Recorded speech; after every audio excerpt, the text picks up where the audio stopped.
I hurt my friend's feelings by speaking the truth. But did I cross a line when honesty transformed our friendship into a battlefield? Hit the follow button now and do not miss a single update. All the gossip in an instant. I'm 20 and work in a small kitchen with about 10 staff members. One of my closest coworkers, Mark 40, recently dropped a bomb on me.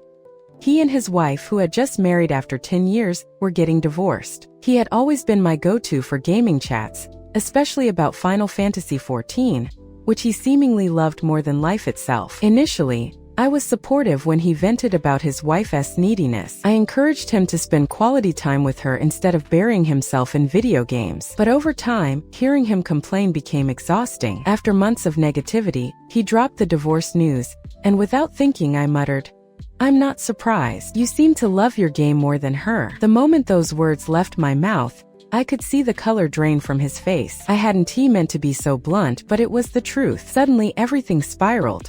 He vented to our other co-workers, painting me as the villain, and the kitchen became divided. Some agreed with my perspective while others sided with him. I didn't regret saying what I said, but I felt the weight of the discomfort settling over the team like a heavy fog. Was I the jerk for speaking my mind? Maybe, but in a world where everyone tiptoes around feelings, sometimes the truth cuts deeper than a knife.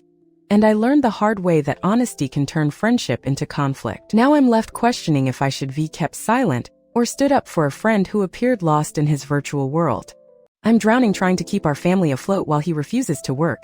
Am I selfish for wanting him to step up instead of sulking? Hit the follow button now and do not miss a single update.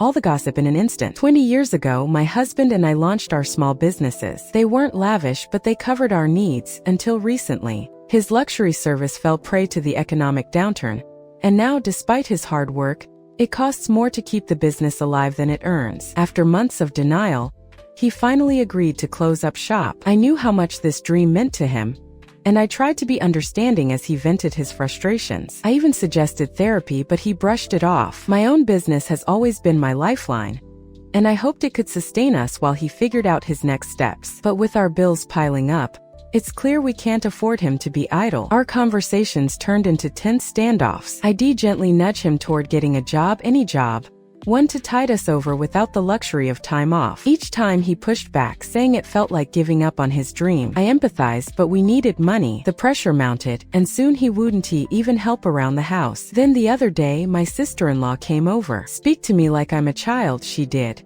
insisting I should let him mourn before pushing him to work. "Why don't you just get a second job?" she suggested. My heart sank. I work long hours as it is. The thought of juggling another job while caring for our kids seemed impossible. Why does everyone think it's unreasonable for me to expect him to look for work while I'm already doing everything? It felt like they didn't see the reality of our situation. I snapped a little, explaining how unrealistic it is for me to work all day, every day while he sulks. Maybe I am selfish, but I don't see how expecting him to contribute is out of line. I want to support him, but I also need him to step up. Am I really the unreasonable one? I'm left feeling adrift, wondering if balancing empathy and survival will tear us apart.